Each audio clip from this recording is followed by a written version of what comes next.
What is going on, ladies and gentlemen? Welcome back to the channel. I hope you all are doing well today. And to all my new supporters joining us, welcome to the family. Now, I hope you all enjoyed this video today just as much as myself, because I was really looking forward to this one. Highly recommended. This is one of them ones right here. So I'm not wasting no time. Today, I will be checking out why the Nazis were terrified of the Devil's Brigade. Now, the Devil's Brigade were actually comprised of U.S. and Canadian soldiers. They formed together, man. They formed together. For anybody who wasn't aware of that. So before we actually jump right into this video, I would love to read this quick article on the 1st Special Service Force, otherwise known as the Devil's Brigade. We was not taught this throughout our years in school. Believe it or not, that's no excuse though. That's no excuse. I'm done putting my trust into my country and our education system, okay? I'm done putting my trust into it. So it's actually my fault for not learning about this sooner. But like I believe and what I like to tell other people, you know, the timing is perfect, man. The timing is perfect, and we are here today for a reason. So we got the 1st Special Service Force, known as FSSF, was an elite joint American-Canadian commando unit in World War II, formed by Lieutenant Colonel Robert T. Frederick of the Operations Division of the U.S. General Staff. During the Italian campaign of World War II, it was commanded by Frederick and attached to the United States Fifth Army. In August 1944, the force was attached to the 1st Airborne Task Force, commanded by then Major General Frederick, for the campaign in southern France. The unit was organized in 1942 and trained at Fort William Henry Harrison near Helena, Montana, in the United States. The force served in Aleutian Islands, fought in Italy and southern France, and was disbanded in December 1944. The modern American and Canadian Special Operations Forces traced their heritage to this unit. In 2013, the United States Congress passed a bill to award the 1st Special Service Force to Congressional Gold Medal. So this Special Operations Force, which was jointed between the United States of America and Canada, actually took place from July 9th, 1942 to December 5th, 1944. This actually went on for some time. Play. In 1942, the Allies had a serious problem. Germany was believed to be moving full steam ahead on its program to create a nuclear weapon, and the Russian front was increasingly looking like a lost cause. Something had to be done, and fast, or the war might soon be lost. That something would be the creation of the US's 1st Special Forces Force. Norway was of great strategic importance to Germany as it gave them access to iron and other minerals needed for the war effort, but also to heavy water facilities, which were used in their nuclear weapons program. Further, their control of Norway prevented the Allies from having an easy year-round route to Russia. The United States was steadily feeding as many military supplies and food as it could fit into cargo ships. Without this aid, Russia would collapse under the Nazi onslaught. If the Allies could take Norway, it would open up a direct route to Russia and severely hamper the Nazi war effort. But Norway was easily fortified, and a major assault would be disastrous. Instead, an English intellectual proposed a bold idea: land a small but highly trained and well-equipped force onto the mountain glaciers of Norway, from which they could conduct raids on vital German targets and then retreat back to the safety of their mountain bases. The British High Command thought highly of the idea, but ultimately realized it didn't have the manpower or logistics to pull off such a daring feat. So instead, they kicked the idea over to the Americans. For the Americans, forcing the Nazis out of Norway could spell the end of the European War, something they wanted very much as it would free up the Allies to fight in the Pacific. Plans to land an elite commando force behind enemy lines, which would live off the mountains, were quickly adopted, and the 1st Special Service Force was born. Recruitment for the FSSF was undertaken via posters at various military bases. The advertisements asked for daring individuals in good physical shape who had experience as mountaineers, skiers, hunters, game wardens, lumberjacks, and the sort. The U.S. wouldn't undertake the effort alone, though, and the unit with traits. We need men with qualities, hand skills, not just willing to fight. That's right. End up being made up of half Americans and half Canadians. The FSSF would consist of 3 regiments and 1 services battalion, with half the officers and 1/3 of the enlisted men being Canadian. While remaining members of the Canadian military, all expenses were paid for by the U.S. Army, and the men would wear American uniforms. An American officer was placed in charge of the unit, but a Canadian officer was made second in command. The FSSF training was brutal, even by modern standards. Within 48 hours of arrival at Helena, Montana, chosen for its difficult terrain and cold weather, FSSF recruits would earn their parachutist wings. The men spent nearly a full year in training, with August through October dedicated to parachuting, weapons and demolitions usage, small unit tactics, and physical training. October to November was spent on unit tactics and problem solving. November to July consisted of skiing, rock climbing, adaptation to cold climates, and the operation of this specially constructed all-terrain vehicle, the M29 Weasel. Training consisted of not just American and Canadian equipment and tactics, but also the use of German equipment until the men were as proficient with German weapons as they were with their own. They were trained in hand-to-hand combat and bayonet fighting techniques, even sparring against each other with unsheathed bayonets. I've always wondered, how well are these soldiers trained in hand-to-hand combat? Leading to many injuries. Once the snows fell, Norwegian ski instructors took over, and within 2 weeks, the Americans and Canadians had mastered the basics. The training would continue until their Norwegian instructors were confident the men were up to Norwegian Army standards. It was an irregular unit, which would soon be fighting in highly irregular ways. The FSSF's first combat deployment would be to the Aleutian Islands in 1943. Their wintertime and mountain training made them perfect for the Alaskan environment, but upon reaching their destination, it was discovered the Japanese had already evacuated the island. The FSSF was then redeployed to Europe, where the possibility of an insertion into Norway had come and gone. Instead, the men would ship off to Italy and join in the stab at Hitler's soft underbelly. Here, they would have their baptism by fire, trying to take an objective many Allied troops had lost their lives trying to take. Immediately upon arrival, the FSSF had their mountaineering skills put to the test. The Allied push into Italy was being severely hampered by 2 strong German defense positions,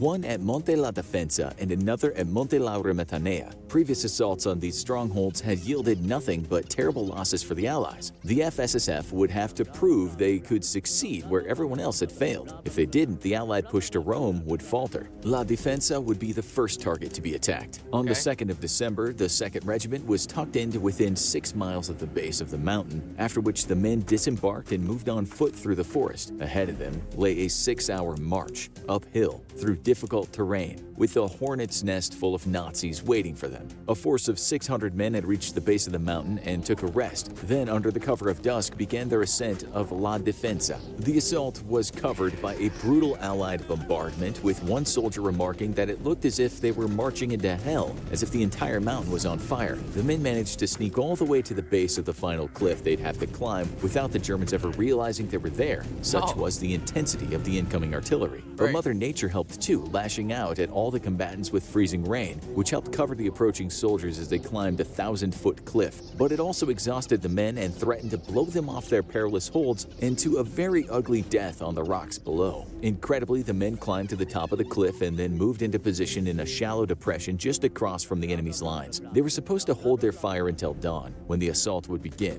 but the loose gravel giving way under the feet of the soldiers gave their positions away to the Germans. Flares shot into the air, revealing to the utter shock of the defending Germans the 600 Americans and Canadians that had scaled a cliff to reach them. The FSSF put up a fierce battle, and despite Allied commanders expecting that the fighting would last for up to a week, the Germans retreated to their second defensive position in only 2 hours. Such was the ferocity of the Devil's Brigade attack. Through terrain so treacherous, no regular infantry unit could have managed the feat. The follow-on attack at Monte La Defensa had to be briefly halted due to the death of the 1st Battalion Co-Lieutenant Colonel T.C. McWilliam. Instead, the men were ordered to wait for resupply and dug in, expecting a German counterattack at any time. The Germans, however, would be unable to mount a counterattack due to the fierce pounding they received from Allied artillery. The flooding of 2 nearby rivers also prevented them from regrouping during their retreat, leaving the Nazis off balance and allowing British forces to break through German lines at Monte Camino. With the British breakthrough, the FSSF continued to attack on La Defensa, taking 3 days to seize their objective.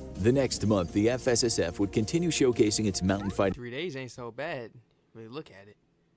sniping expertise by taking several more Nazi positions. They'd be pulled out of the mountains to join a new Allied beachhead at Anzio, which sought to flank the German line, but they paid dearly for their time in the Italian mountains, with a whopping 77% casualty rate. 91 men lay dead, 9 were missing, 313 were wounded, and 116 had to be hospitalized for exhaustion. After a brief recovery and replenishment period, the FSSF replaced the 1st and 3rd Ranger battalions at Anzio, which had suffered heavy casualties as well. Their job was to hold the line while also launching raids into enemy territory in order to keep the Germans off balance. This is where the FSSF would earn their nickname of the Black Devils, for their propensity to launch daring night raids with completely blacked out faces. The night raids undertaken by the FSSF were so aggressive, in fact, the Germans were forced to retreat a full half-mile from their original positions in order to avoid their patrols. But the very presence of the FSSF in the area led the Germans to reinforce their positions with more men than were necessary, tying down German forces desperately needed to counter Allied attacks elsewhere.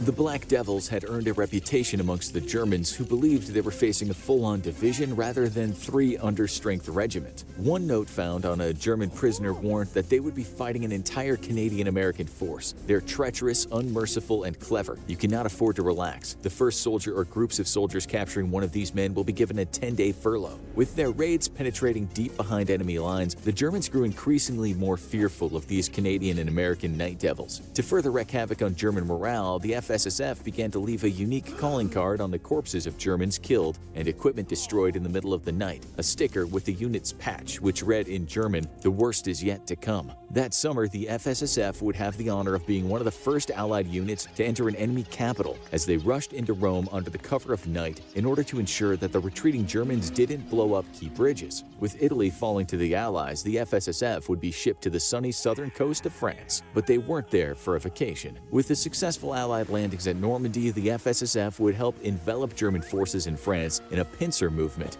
But first, the Axis had to be kicked out of the Mediterranean for good. This would require the taking of several key islands along the southern French coast, eliminating German airfields and naval facilities. Here, the FSSF would prove they could not just fight in mountains or invade from the sea, but bring victory from the sky as well, as they were airdropped into the island of Pocru. The Nazis had fortified the strategically important island with 5 forts, but their naval support was quickly eliminated by a single American destroyer as it surprised 2 German ships defending the island. After sinking both, the USS Somers turned its attention to providing fire support for the airborne assault on the island's forts. In just one single day of fighting, the FSSF captured 3 of the 5 forts, with the other 2 surrendering without resistance. They suffered only 9 dead for their efforts. Soon, the FSSF was joining in the invasion of southern Italy, where it fought several tough-won skirmishes against the German occupiers. As the war swung against Germany, the FSSF was moved for a well-earned rest along the French and German border to act as a blocking force and deterrent against a German breakout as the Allies pushed into Germany itself. On the 5th of December 1944, the FSSF was officially disbanded. There were no more need for its specific expertise, and both the Canadian and American military would be better served by having the men move to other units within their respective militaries. On the day of It seems that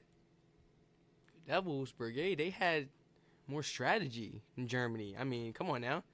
Way more strategy. The first time they went up that mountain, how many feet was it? Like 1,000 feet or something? He said 600 Canadians and 600 Americans traveled up that mountain. And surprisingly were able to flank the Nazis. Unwillingly. They were able to flank them as like a surprise attack because the storms was coming in.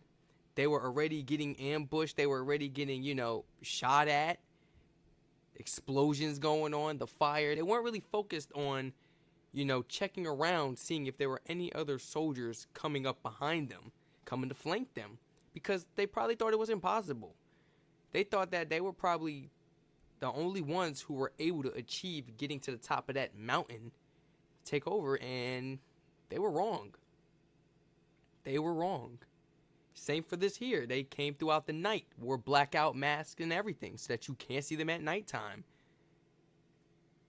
What do you expect to happen if you can't see your enemies at night? They're going to flank you hard. They're going to take you out. You better run. The strategy plans are just thought through more, should I say. Nazis ain't really have a plan. It seemed like they was just taking orders and they wanted to fight. Where's their plans at? They didn't have any strategic plans. Because everything they had going, every fight they were in ended up getting countered by the Canadians and Americans.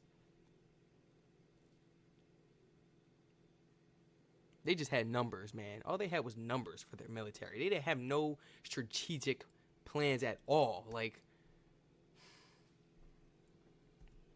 Disbandment, the American troops honored their Canadian brethren with a pass in review. Eyes right, officers salute. The Look what we can do FSSF together. would be direct descendants of the U.S. Army Special Forces and laid the groundwork for training, doctrine, and tactics employed by American Special Forces to this day. Every 5th of December, American and Canadian Special Forces still celebrate December 5th, along with surviving members of the FSSF. Now, go watch Hitler's Secret Weapon, Germany's most dangerous Black Ops soldier. this was interesting. Very interesting. And can I be completely honest with you guys? Because we're family, right?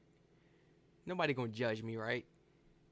This is actually my first time being educated on the Devil's Brigade. Now, I knew a little bit of here and there, but I didn't know about this whole event that took place. I can't blame it on the school system because obviously... Wait, yes I can, because the United States is involved. Why did we learn about this in school? Why didn't we learn about this one in school? There's no excuse as to why we didn't learn about this in school. No excuse. And there's movies you guys been telling me to check out. Check out the Devil's Brigade. The Canadians have arrived. Movie clip. I don't want to get copywritten though, but I think I still might watch it just for the culture. Who cares? I still want to watch it and react to it. But this is actually my first time getting introduced to this historic event that took place in December against the Nazis and the Canadians and Americans. Look what we can do when we come together. Look how much power we have when we come together. It's truly amazing. Thank you so much, everyone, for actually recommending this video today for me to react to. I highly appreciate it, because this is my first time hearing about this event. Or should I say, actually learning about this event. But yet again, part of it is my fault, because I could have took it upon myself years ago to do some research and actually look up, information on this topic, on this historic event that happened. And yeah, that's on me. It's my fault. But everything happens for a reason, and the timing was perfect, because look at where we are today, and we are able to learn and react to it, man. And so this was truly a blessing, and I'm so thankful to have you guys, as supporters and recommending these amazing videos to educate myself on a daily basis. I'm serious. Thank you so much, because I wasn't aware about this. You could have asked me, do you know about this, or just break it down for me. I can't. All I can tell you is the United States of America and Canada joined together because they wanted to take out the Nazis. I can't really tell you much, but now I'm fully educated on this. Thank you so much for making me aware. If you enjoyed this video just as much as myself, please feel free to like, comment, subscribe, and turn all post notifications on so you don't miss another one of these reaction videos. Feel free to spam my comment section and use that suggestion link in my description as well. I would highly appreciate it. If you would like to recommend some more of these educational videos for myself to react to, and please feel free to share this video and this channel to your friends and family members, guys. It truly means the world to me. Whoever you feel may be interested in actually educating themselves and joining the family along on a daily basis to watch these educational videos. Once again, everyone stay safe, and thank you so much for joining me today on this beautiful day to check out this amazing video. Whew, I feel better about myself now. Stay safe.